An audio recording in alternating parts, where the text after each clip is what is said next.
जरा सोचिए, एक बिल्कुल नए देश की नींव रखने की जिम्मेदारी किसी एक इंसान के कंधों पर हो तो शुरुआत कहां से की जाएगी। जवाहरलाल नेहरू, जिन्हें अक्सर आधुनिक भारत का निर्माता कहा जाता है, उनके लिए इसका जवाब था लोकतंत्र, विज्ञान और आत्मनिर्भरता। चलिए आज हम इसी बड़े टाइटल के पीछे की कहानी को समझते हैं और देखते हैं कि उस शख्सियत ने भारत की तकदीर को कैसे एक नया आकार दिया। तो आखिर इस उपाधि के पीछे कौन सा व्यक्तित्व था, कौन सी सोच थी और कौन से काम थे जिनकी गूंज आज भी हमें सुनाई देती है। चलिए इतिहास में थोड़ा और गहरा उतरते हैं और परत दर परत इस कहानी को समझने की कोशिश करते हैं। नेहरू की कहानी की शुरुआत होती है स्वतंत्रता संग्राम की आग से। एक ऐसा नौजवान जिसकी परवरिश इंग्लैंड के आलीशान माहौल में हुई, वो भारत की आज़ादी के लिए एक जोशीला सिपाही बन गया।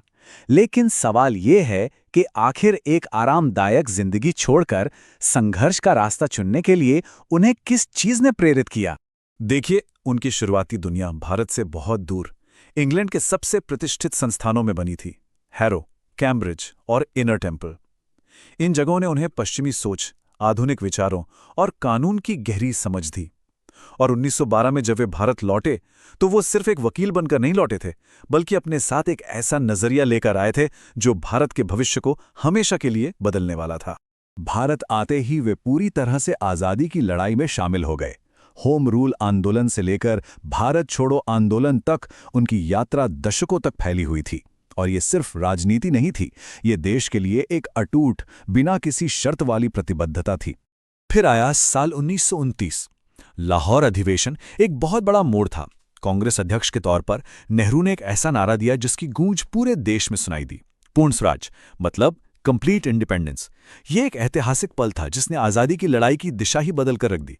इस संघर्ष के दौरान उन्हें कई साल जेल में भी गुजारने पड़े, लेकिन वो साल बेकार नहीं गए। जेल की दीवारों के पीछे से उन्होंने डिस्कवरी ऑफ इंडिया और ग्लिम्सेस ऑफ वर्ल्ड हिस्ट्री जैसी किताबें लिखीं। और ये सिर्फ किताबें नहीं थीं, ये उनकी गहरी सोच का, भारत की आत्मा को समझने की उनकी एक कोशिश का सबूत थी। और फिर जब आज़ादी मिली तो नेहरू की भूमिका बदल गई। अब वे एक क्रांतिकारी नहीं बल्कि एक राष्ट्र निर्माता थे। और यहीं से शुरू हुआ भारत के पहले प्रधानमंत्री के रूप में उनका 17 साल का लंबा कार्यकाल। 17 साल, ये बहुत लंबा समय होता है, लगभग एक पूरी पीढ़ी के बराबर। इतने लंबे कार्यकाल ने उन्हें मौका दिया कि वो अपने विजन को सिर्फ कागजों से निकालकर जमीन पर उतार सकें। उनकी नीतियां, अच्छी या बुरी, आज भी भारत की नींव का हिस्सा हैं। तो उनका दृष्टिकोण क्या था? इसे हम 3 मुख्य स्तंभों में समझ सकते हैं: एक मजबूत लोकतंत्र, योजनाबद्ध अर्थव्यवस्था और वैज्ञानिक सोच को बढ़ावा देना। चलिए एक एक करके इन पर नजर डालते हैं। सबसे पहले लोकतंत्र। सोचिए, एक ऐसा देश जिसके विभाजन के घाव अभी ताज़ा थे, वहां नेहरू ने संसदीय प्रणाली को मजबूती दी और संविधान में धर्मनिरपेक्षता को स्थापित किया। उनका साफ मानना था कि भारत की जो अनोखी विविधता है वो सिर्फ एक लोकतांत्रिक और धर्मनिरपेक्ष ढांचे में ही फल फूल सकती है, जहां हर आवाज की कीमत हो। दूसरा स्तंभ था आर्थिक विकास। एक गरीब, खेती पर निर्भर देश को एक औद्योगिक शक्ति कैसे बनाया जाए, इसके लिए उन्होंने सोवियत मॉडल से प्रेरणा लेकर पंचवर्षीय योजनाएं शुरू कीं। बड़े बड़े बांध, जिन्हें वे आधुनिक भारत के मंदिर कहते थे, स्टील प्लांट और सरकारी कंपनियां, ये सब उसी सोच का नतीजा था। मकसद था भारत को औद्योगिक रूप से आत्मनिर्भर बनाना। और तीसरा और शायद सबसे दूरदर्शी स्तंभ था विज्ञान और तकनीक। आईआईटीज, एम्स और आईएम्स जैसे विश्व स्तरीय संस्थानों की नींव रखी गई। वो सिर्फ इमारतें नहीं बना रहे थे, वे एक वैज्ञानिक सोच यानी साइंटिफिक टेम्पर पैदा करना चाहते थे। एक ऐसा दृष्टिकोण जो अंधविश्वास से ऊपर तर्क को प्राथमिकता दे। देश के अंदर तो काम चल ही रहा था, लेकिन इसके साथ साथ नेहरू दुनिया के मंच पर भी भारत के लिए एक खास जगह बना रहे थे। ये वो दौर था जब दुनिया 2 महाशक्तियों के बीच बटी हुई थी।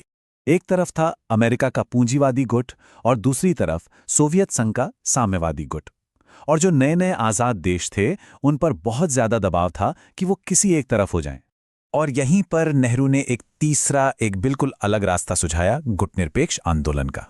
इसका मूल सिद्धांत बहुत सरल था, लेकिन उस जमाने में क्रांतिकारी था कि भारत जैसे देश अपनी विदेश नीति आज़ादी से तय करेंगे, हम किसी भी सैन्य गुट का हिस्सा नहीं बनेंगे। ये वैश्विक राजनीति में एक बहुत साहसिक कदम था। लेकिन देखिए, किसी भी नेता की कहानी सिर्फ कामयाबियों की नहीं होती। नेहरू के इस विशाल दृष्टिकोण की नींव में भी कुछ दरारें थीं। उनके कार्यकाल में बड़ी चुनौतियां भी आईं और उनकी नीतियों की गंभीर आलोचना भी हुई। तो सवाल ये उठता है कि राष्ट्र निर्माण का ये महान सपना क्या बिना किसी कमी के पूरा हुआ? खैर, इतिहास इसका जवाब नहीं में देता है।